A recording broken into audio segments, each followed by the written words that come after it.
Hari ini kita akan berbicara sikap hidup yang menyembah Allah di dalam Yesus.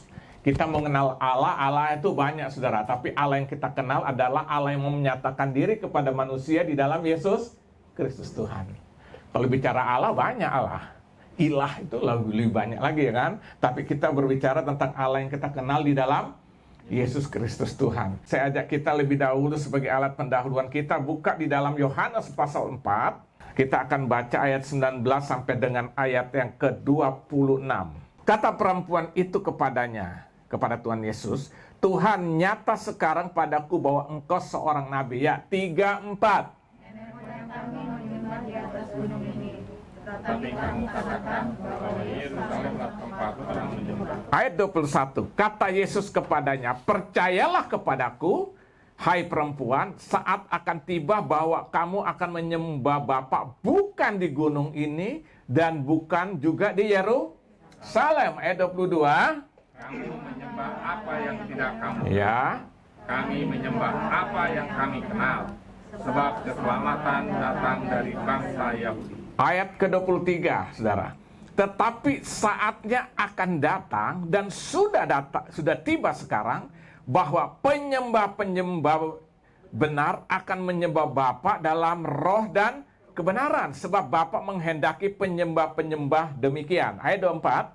Allah itu roh, dan barang siapa menyembah dia harus menyembahnya dalam roh dan kebenaran. Ayat 25, jawab perempuan itu kepadanya, aku tahu bahwa Mesias akan datang, yang disebut juga Kristus. Apabila ia datang, ia memberitakan segala sesuatu kepada kami.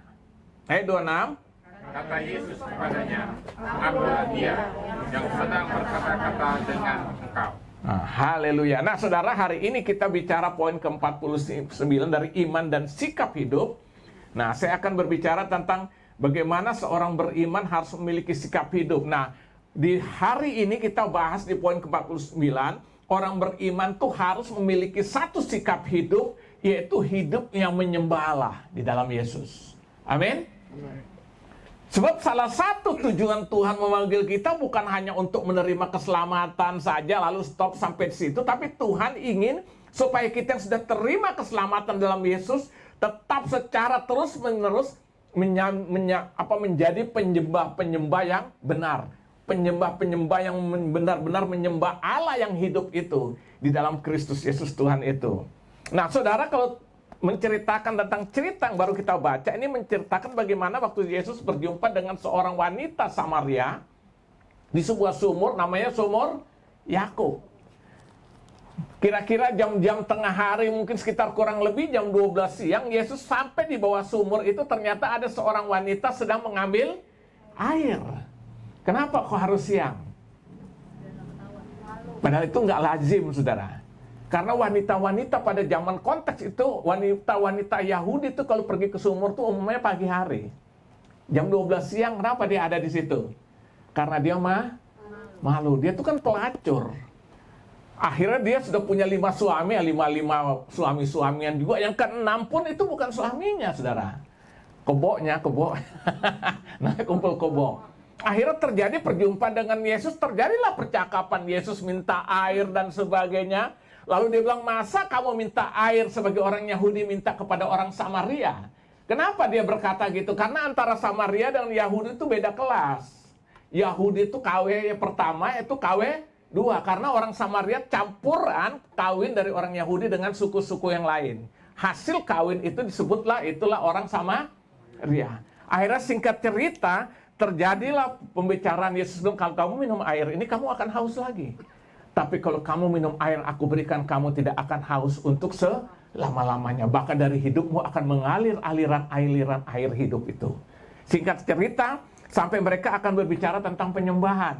Dia bilang, tapi nenek moyang kami ya kan, dia bilang, menyembah di atas gunung itu. Tapi kamu katakan bahwa Yerusalem tempat orang menyembah. Lalu Yesus katakan, percayalah kepadaku, hai perempuan, saatnya akan tiba bahwa kamu akan menyembah Bapa bukan di gunung ini, bukan juga apa? Di Yerusalem. Akhirnya ayat 23 Yesus bilang, saatnya tiba penyembah-penyembah yang benar menyembah Bapa di dalam roh dan kebenaran. Saudara lihat. Nah, sekarang pertanyaan, kalau gitu apa penyembahan? Penyembahan itu apa? Penyembahan itu adalah sikap hidup atau gaya hidup yang memberi nilai lebih atau nilai tertinggi kepada Tuhan yang dipercaya. Dalam konteks ini adalah Yesus Kristus. Itu yang disebut penyembahan itu, saudara. Dalam seluruh kehidupan atau dalam seluruh aspek kehidupan yang kita jalani setiap hari agar Yesus dipermuliakan. Ini yang namanya penyembahan, saudara. Nah, seringkali kita punya konsep sangat keliru. Kita pikir penyembahan yang ada di atas mimbar nih loh. Haleluya, menyembah Tuhan. Saya mau katakan itu tidak salah ya. Tapi saya mau katakan ini penyembahan yang substansif, penyembahan yang benarnya itu sesungguhnya bukan itunya. Jadi penyembahan itu tidak dibatasi waktu dan tempat. Jadi penyembahan yang dilakukan pada saat peribadatan itu merupakan penyembahan yang lebih bersifat apa? Penyembahan liturgis. Itu saya beri nama penyembahan liturgis. Nah, pertanyaannya saudara, bagaimana setelah selesai itu? Kan tidak semua gereja lakukan ini. Saya teringat peristiwa penyembahan seperti yang kayak kadang-kadang kita habis nyanyi, kita angkat pujian penyembahan, itu kan mulai terjadi di seluruh dunia, khusus Indonesia sekitar tahun 1986-87an tuh. Baru mulai gaya hidup ibadah seperti ini. Habis itu haleluya, kami memuji, kami menyembah. Itu kan penyembahan yang bersifat apa? Liturgis. Tidak semua gereja kok lakukan. Nah, pertanyaan berarti kalau yang tidak ada gitu, berarti tidak ada penyembahan dong. Penyembahan yang benar itu bukan yang liturgis, tapi gaya hidup. Maka Yesus bilang, coba perhatikan di ayat ke-20 ya kan? Nenek moyang kami menyembah di atas gunung ini. Kata siapa itu? Wanita Samaria itu. Tapi kamu katakan bahwa Yerusalem tempat orang penyembah, orang menyembah. Kata Yesus kepadanya, percayalah kepada aku, hai perempuan, saatnya akan tiba bahwa kamu akan menyembah Bapa bukan di gunung ini, dan bukan juga apa? Di Yerusalem.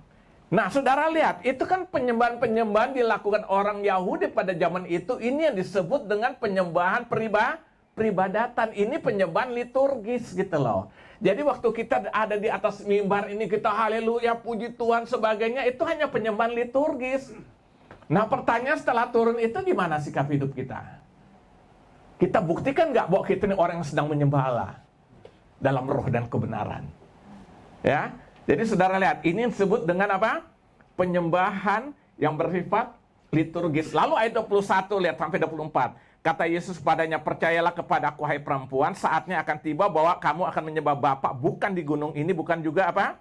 Di Yerusalem. Kamu menyembah apa yang tidak kamu kenal, kami menyembah apa yang kami kenal, sebab keselamatan datang dari bangsa Yahudi. Perhatikan ayat 23-24. Tetapi saatnya akan datang dan sudah tiba sekarang, bahwa penyembah-penyembah benar akan menyembah Bapa dalam roh dan kebenaran, sebab Bapak menghendaki penyembahan yang demikian.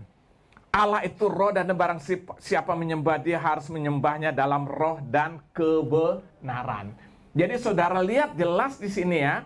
Jadi penyembahan yang kita lakukan, saya tidak berkata itu salah, tidak boleh, silakan.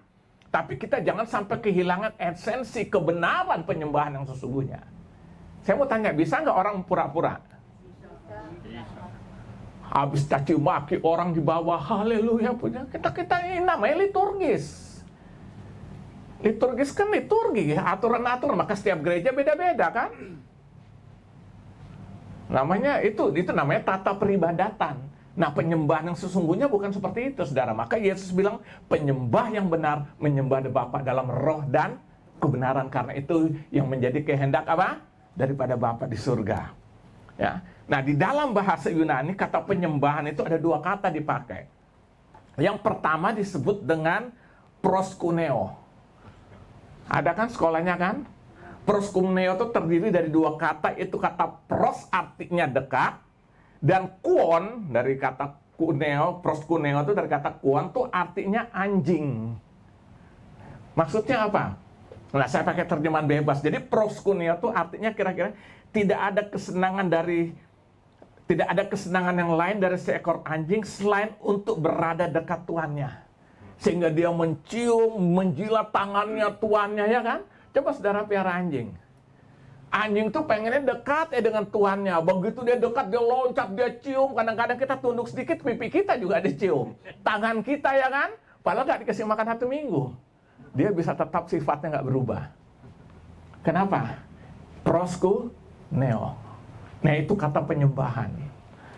Artinya apa saudara? Inilah yang harusnya di sikap hati kita, selalu ingin dekat terus dengan Allah Bapa yang kita kenal dalam Yesus Kristus. Amin. Sehingga kita menjilat dia, ada satu kedekatan, keintiman yang sangat kuat antara kita dengan dia. Seperti seekor anjing selalu ingin dekat dengan tuannya. Begitu berjumpa dia jilat saudara. Tangan kita dijilat, dicium-cium ya kan. Sampai kadang-kadang berguling di kaki-kaki kita. Nah ini yang disebut dengan proskuneo. Nah inilah yang menjadi kerinduan kita harus setiap kita malam ini. Amin. Kita ingin dekat terus dengan dia. Ini namanya penyembahan yang menyembah dalam Bapa dalam roh dan kebenaran. Itu kata pertama. Kata yang kedua itu pakai kata latreia atau latreo. Itu ada suatu penghormatan yang mendalami atau yang tertinggi yang diberikan kepada Allah atau Tuhan yang Maha Kudus. Itu disebut dengan latreo. Jadi satu sikap apa? Sikap penghormatan. Saya beri contoh begini saudara. Kalau dalam satu pertemuan, begitu kita lagi duduk gini, tiba-tiba presiden masuk. Apa yang dilakukan? Semua berdiri, memberikan satu penghormatan tertinggi kepada siapa? Kepada seorang raja atau kepada seorang presiden. Ya, nah itu kita lakukan sebagai rasa penghormatan. Nah, ini yang harus kita juga lakukan lebih dari itu kepada Bapa kita di surga. Allah yang kita kenali dalam Yesus Kristus Tuhan. Sikap penghormatan yang tertinggi yang kita berikan di atas segalanya hanya satu-satunya kepada Yesus Kristus Tuhan. Ini yang disebut dengan penyembahan yang sebenarnya. Jadi saudara jangan salah paham, saya tidak menantang ya kan. Penyembahan saya juga melakukan itu. Tapi jangan sampai kita lakukan itu hanya liturgis, kehilangan hakikat sebenarnya. Ya, jadi menyembah Bapa dengan roh dan kebenaran itu menjadi satu gaya hidup. Amin. Kita ingin dekat terus dengan dia, kita ingin mencium dia. Itu berbicara satu kedekatan. Kita berikan penghormatan tertinggi di dalam seluruh kehidupan kita dari hari ke hari, waktu ke waktu di seluruh tempat di mana kita berada. Amin. Kalau enggak kan kita jadi munafik semua. Habis benci, ngamuk-ngamuk orang maju depan, haleluya, menyembah.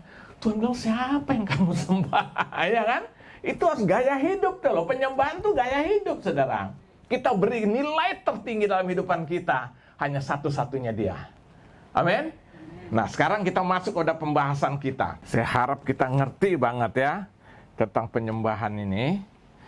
Itu berbicara gaya hidup.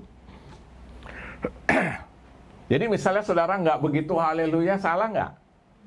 Hah? Saya mau tanya, salah nggak? Ya nggak salah. Tapi begitu juga salah nggak? Ya enggak.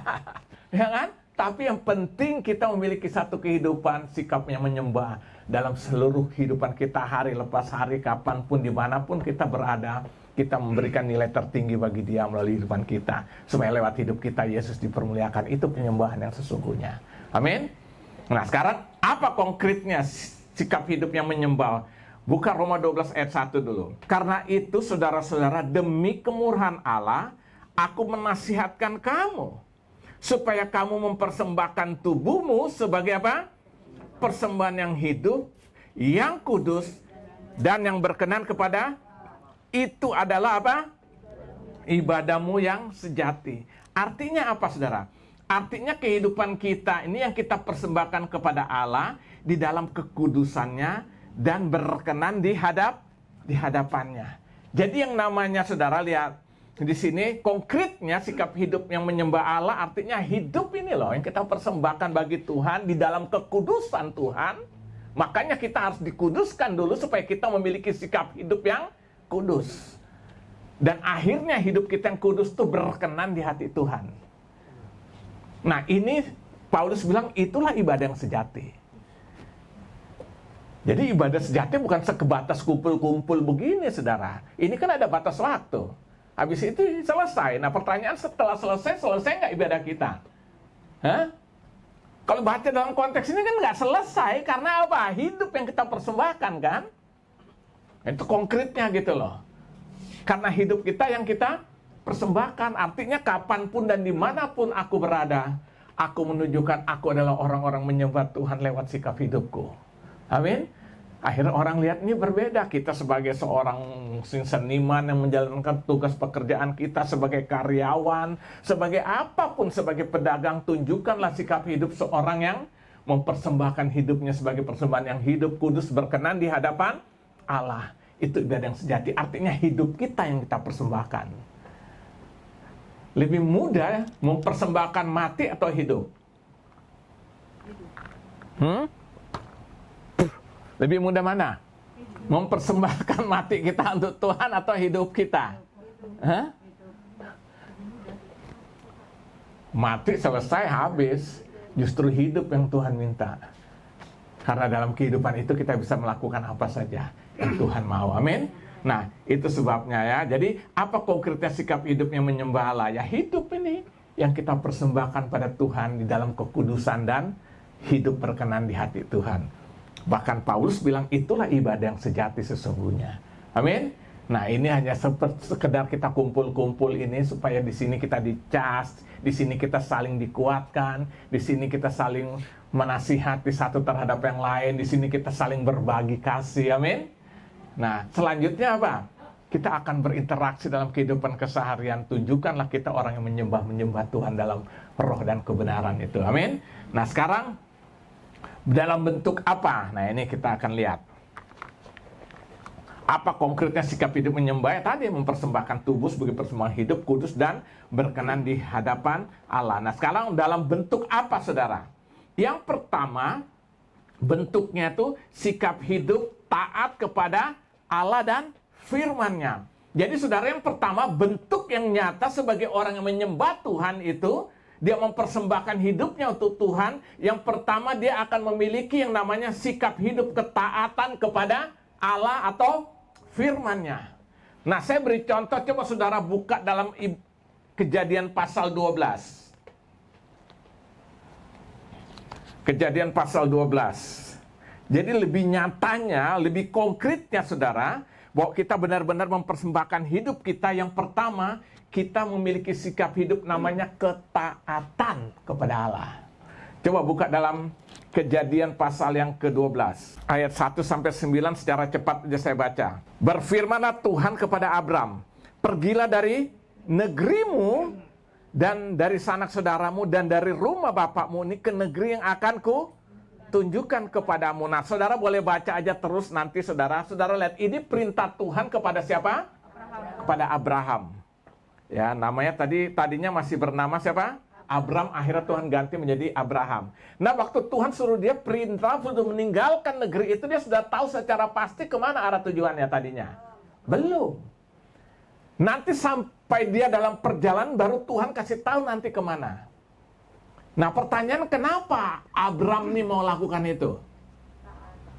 Kenapa? Dia beriman sungguh dan dia wujud nyatakan sebagai orang yang beriman dan percaya kepada Allah lewat satu sikap hidup yang namanya ketaatan. Jadi saudara lihat konkretnya sikap hidup yang menyembah Allah itu ya.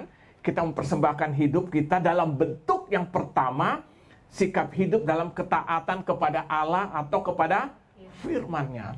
Nah, ini yang kita harus miliki saudara ya. Kita harus memiliki sikap hidup seperti itu saudara. Jadi saya katakan saudara, kita beriman lalu kita bilang kita menyembah Allah yang hidup itu, tapi hidup kita sebenarnya tidak kita tunjukkan lewat sikap ketaatan.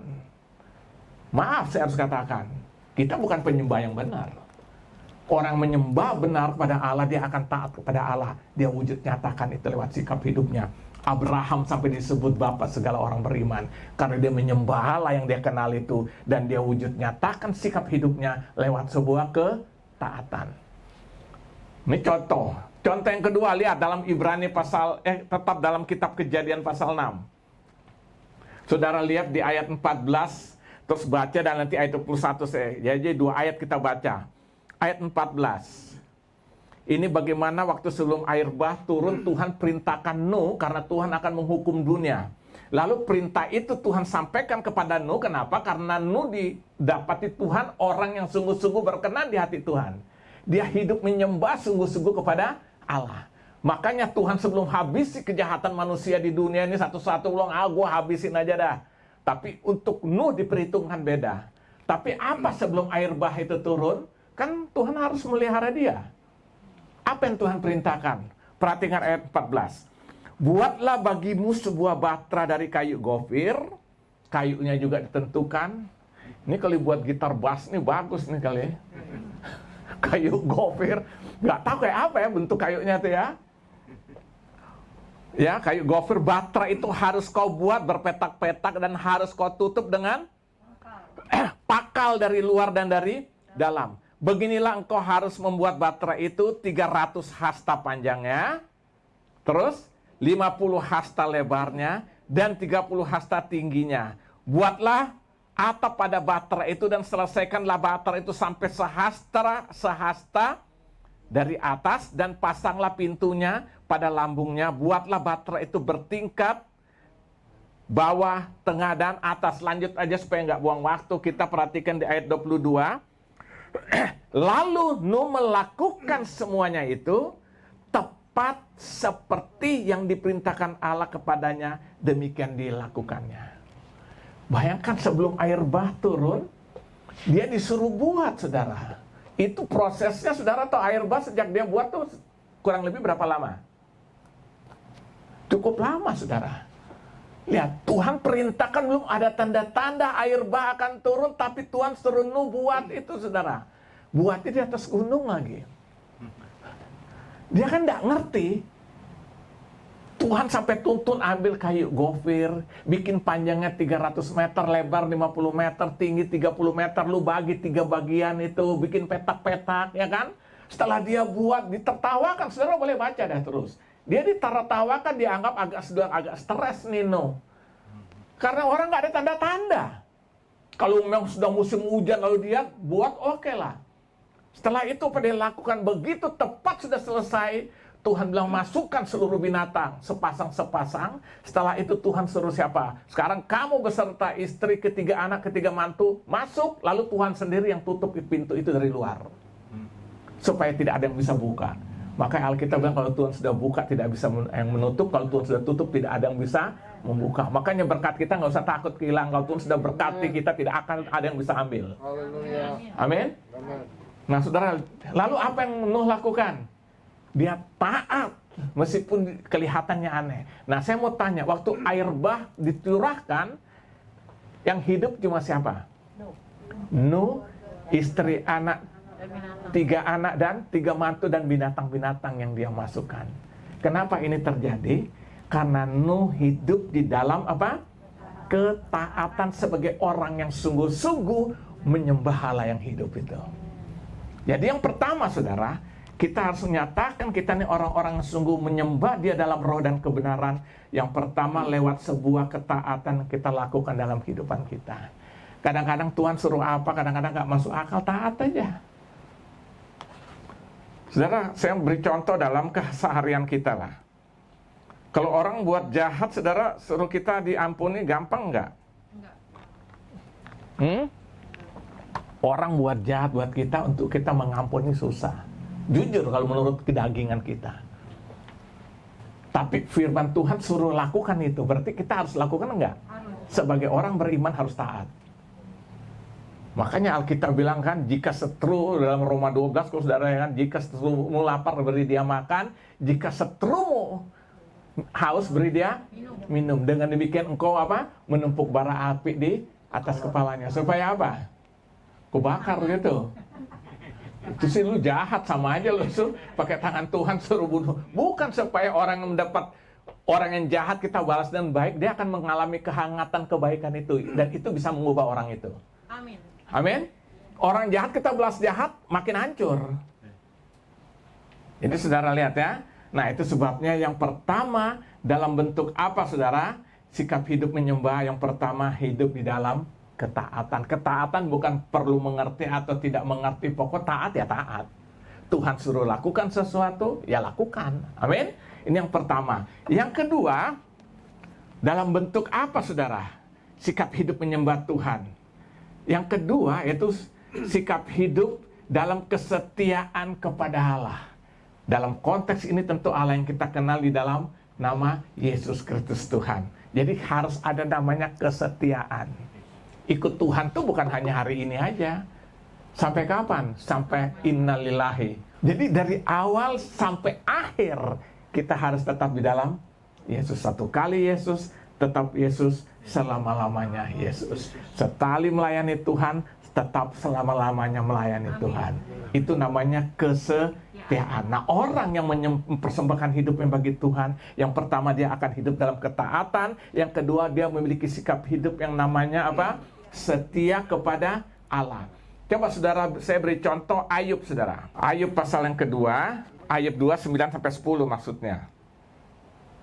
Maka berkatalah istrinya kepadanya, masih bertekunkah engkau dalam kesalehanmu? Ya.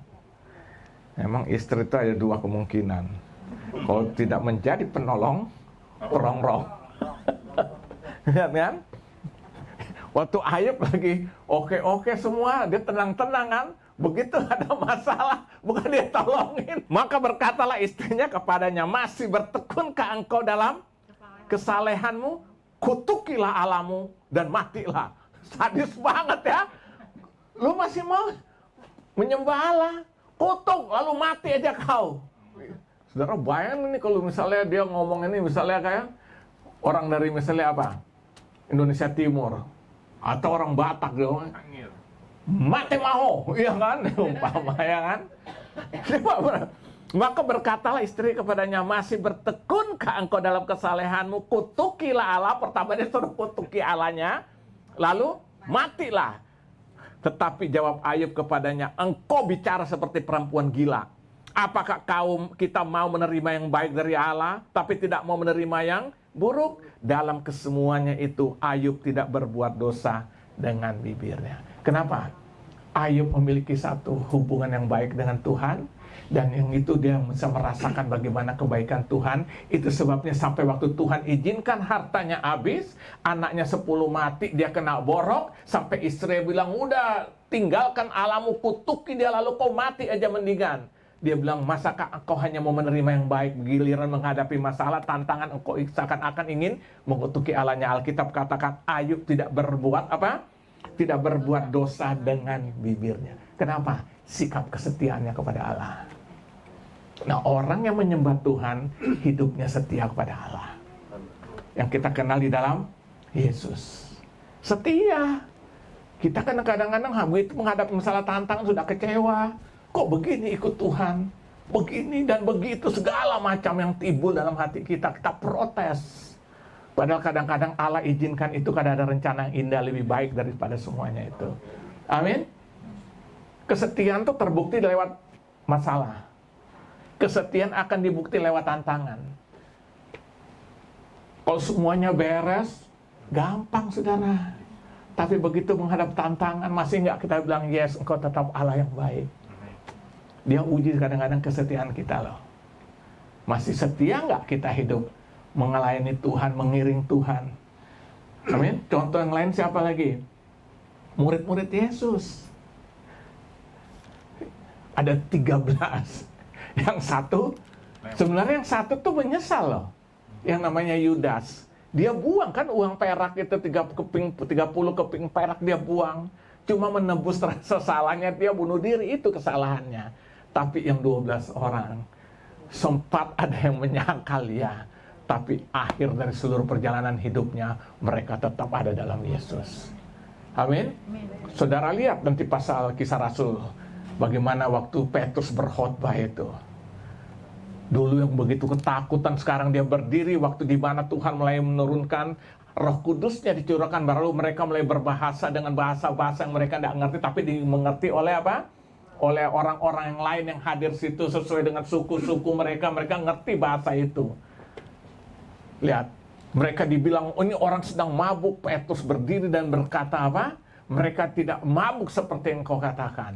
Ini adalah penggenapan dari apa? Yang dibuat oleh Nabi siapa? Tahu nggak Nabi siapa? Cari tahu sendiri. Ya kan? Saudara lihat, masa orang jam 9 pagi, jam segini udah mabuk?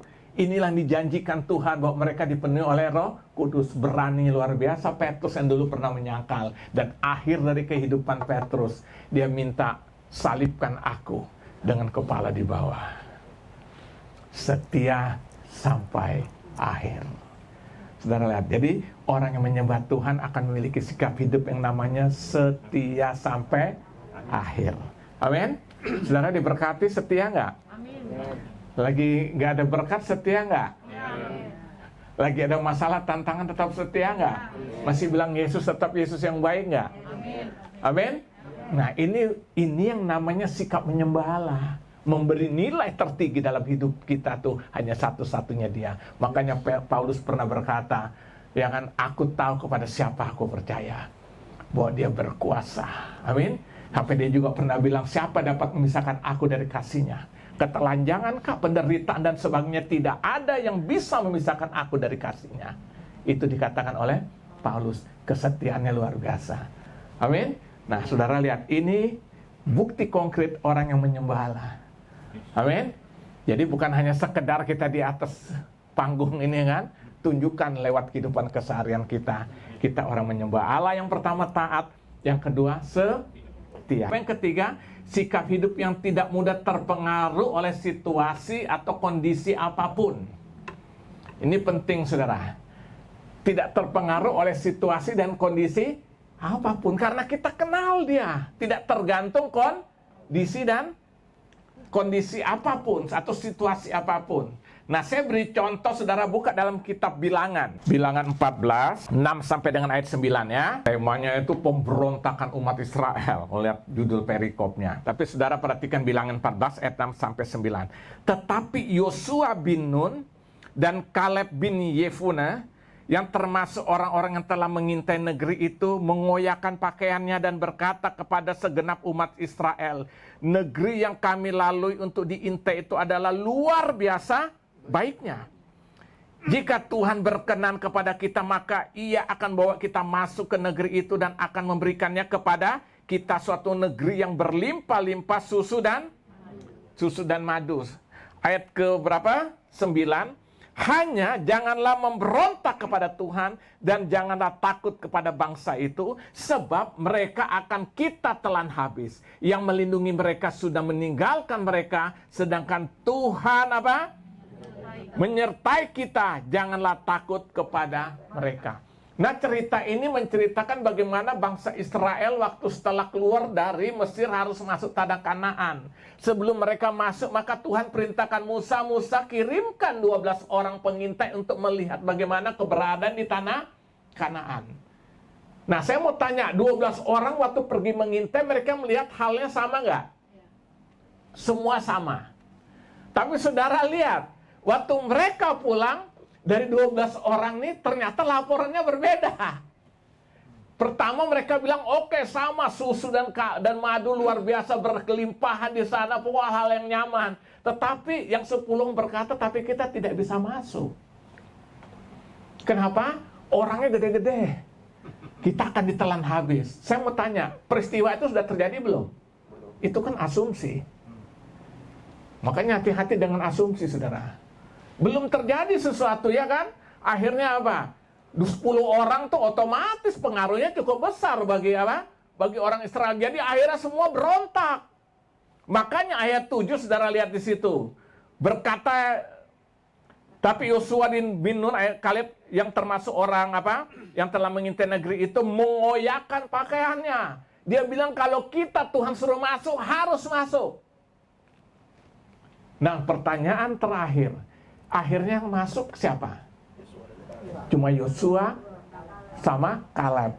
Tentu dengan generasi muda, milenial pada zaman itu yang dia bawa, 20 tahun ke bawah, yang akhirnya masuk kepada tanah Kanaan. Kenapa, saudara?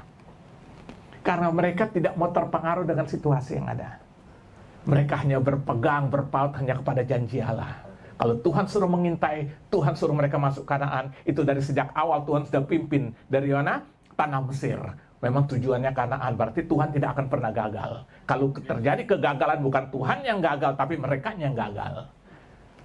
Nah, Yosua dan Kaleb pegang janji itu. Makanya dia gerobak pakaiannya ingin meyakinkan, enggak, kita harus masuk. Dan Alkitab berkata, 2 orang inilah yang sejak dari tanah Mesir keluar bersama-sama, cuma mereka berdua yang masuk. Yang lain di mana? Mati di padang gurun. Saudara lihat, artinya apa nih saudara? Inilah sikap hidup yang tidak mudah terpengaruh oleh situasi dan kondisi apapun. Kita yang beriman, lalu kita benar-benar menyembah Allah yang sungguh-sungguh dalam roh dan kebenaran. Ini akan membuat kita nyatakan lewat sikap hidup kita tidak terpengaruh oleh situasi dan kondisi apapun. Apapun harus terjadi. Sekarang kita juga sedang menghadapi situasi yang gak nyaman. Benar gak? Takut. Jujur ada rasa takut. Habis pegang sesuatu. Wih, jangan-jangan. Buka handle pintu aja. Udah jangan-jangan sudah ada. Sudah ada apa tuh? Bukan yang digoreng tuh. Bakwan. Kan kayak bakwan. Loh benar, ini situasi saudara. Tapi saya tetap percaya kita tetap benar-benar bergantung pada Tuhan. Tuhan akan membela, melindungi kita. Amin. Amin. Saya tetap percaya itu, saudara. Kan saya sudah pernah bilang, di bawah kolong langit ini tidak ada sesuatu yang terjadi tanpa sepengetahuan Allah. Yang kedua, tidak ada terjadi tanpa seizin Allah. Dan yang ketiga, tidak ada sesuatu yang terjadi tanpa ada rencana di balik semuanya itu. Jadi bagi kita ada perlindungan Tuhan. Amin. Ada yang bertanya, tapi buktinya ada pendeta yang mati. Itu bukan karena virusnya. Memang sudah waktunya, rumah udah selesai. Setuju nggak? Loh, saya kemarin share sama, sekarang saya panggil Pak Pendeta David. Lain dong, ya kan? Saya bilang kita tuh beda dengan konsep agama-agama yang lain. Semua takdir dalam kita bukan karena Tuhan yang pegang hidup kita. Ya suka-suka dia. Dia yang kendalikan, ya kan? Jadi kalau takdir itu dalam konsep agama-agama pada umumnya itu kan seakan-akan sudah nggak ada harga mati gitu loh. Tuhan pun nggak bisa berbuat, sudah takdirkan, ya kan? Lu harus mati umur sekian, ya udah gitu loh contohnya. Buat kita enggak. Ya suka-suka dia. Kan dia yang kena atur diri kita. Jadi kita tidak bisa atur seperti itu. Suka-suka dia. Contohnya siapa? Raja Hizkia. Kan sudah harus mati karena penyakit. Makanya waktu itu Nabi Yesaya datang kan, memberikan tahu, Hizkia, kamu akan mati karena penyakitnya. Akhirnya apa? Setelah sampai selesai pesan itu, langsung Yesaya keluar rumahnya. Apa yang terjadi dengan Raja Hizkia? Dia menangis, menghadapkan wajahnya, dia tempelkan ke tembok. Artinya apa nempelkan ke tembok? Dengan kata lain, dia sudah tidak punya harapan satu-satunya, dia hanya bergantung kepada Allah. Tidak mau dengar kiri kanan lagi. Dia tempelkan, artinya tidak mau lihat kiri kanan, tidak mau dengar, hanya satu-satu dia dengan Allah. Begitu dia minta belas kasihan Tuhan, begitu Yesaya sudah sampai di luar, Tuhan bilang, Yesaya kembali, beritahu Hizkia, penyakitnya aku sembuhkan, dan aku tambah usia 15 tahun lagi. Lihat. Nah saudara lihat, ya kan, contoh ya kan, artinya apa? Kita jangan terpengaruh oleh keadaan apapun. Lihatlah dari kacamata Tuhan. Memang keadaan sekarang sedang terjadi seperti ini, betul. Ada rasa takut ya, justru ini membuat kita semakin bergantung pada Tuhan. Bangun kehidupan doamu setiap hari. Amin. Minta Tuhan, tolong Tuhan, campur tangan berdoa bagi bangsa ini. Ini realita saudara, ini bukan mimpi. Tapi justru kita bergantung penuh pada Tuhan, amin. Mati hidup tuh bukan karena penyakit saudara, itu memang Tuhan punya mau, ya udah selesai. Ada orang udah sampai separah apa, ya kan? Ya contoh, saya berceritakan Pak Maringan, saudara tahu. Itu udah parah banget. Dia dengar suara itu. Dia minta belas kasihan Tuhan. Dia bilang, Tuhan, supaya Tuhan sembuhkan. Saudara tahu, begitu dia sembuh, paru-parunya bersih, nggak ada sesuatu pun yang kejadian. Padahal sudah masuk pakai, apa itu namanya? Ventilator. Masuk di ICU yang di rumah sakit apa? Mayapada ya? Karena sudah penuh kan? Nah maksud saya gini saudara, kita secara manusia ada rasa takut, tapi jangan sampai situasi menekan kita, semakin parah kita ya kan, takut khawatir itu kan bikin kita punya imun turun malah kan. Makanya Alkitab bilang hati gembira adalah obat yang manjur. Menyanyi muji Tuhan itu berikan kekuatan, amin. Jangan larut dengan keadaan nyanyi, puji Tuhan. Akhirnya apa? Kekuatan dapat. Kita percaya Tuhan akan lindungi kita. Kalau Tuhan izinkan ada rencana sesuatu yang lebih indah dalam kehidupan kita. Amin. Nah, ini namanya sikap hidup tidak apa? Terpengaruh oleh situasi dan kondisi yang ada. Memang kita perlu berhikmat. Nah, itu saudara, itu yang ketiga. Yang terakhir, yang keempat, lihat. Apa konkretnya sikap hidupnya menyembah Allah? Jelas mempersembahkan hidup kan. Nah, dalam bentuk apa? Yang keempat, sikap hidup yang selalu berpikir yang benar berdasarkan firman Tuhan. Ya kan? Atau berpikir yang positif tapi standarnya adalah firman Tuhan. Coba buka dalam Filipi 4. Perhatikan Filipi 4 ayat yang ke-8. Ini kata Paulus. Nasihat terakhirnya kepada jemaat di Filipi waktu dia ada dalam penjara di Roma. Jadi yang keempat, sikap hidup yang selalu berpikir yang benar berdasarkan apa? Firman Tuhan. Atau berpikir positif tapi standarnya firman Tuhan, bukan standar dunia loh. Kan sekarang motivator juga ajarkan apa? Berpikir yang positif. Tapi standarnya apa? Bukan firman. Hanya masalah psikologis saja kan. Nah, perhatikan Filipi 4 ayat ke-8.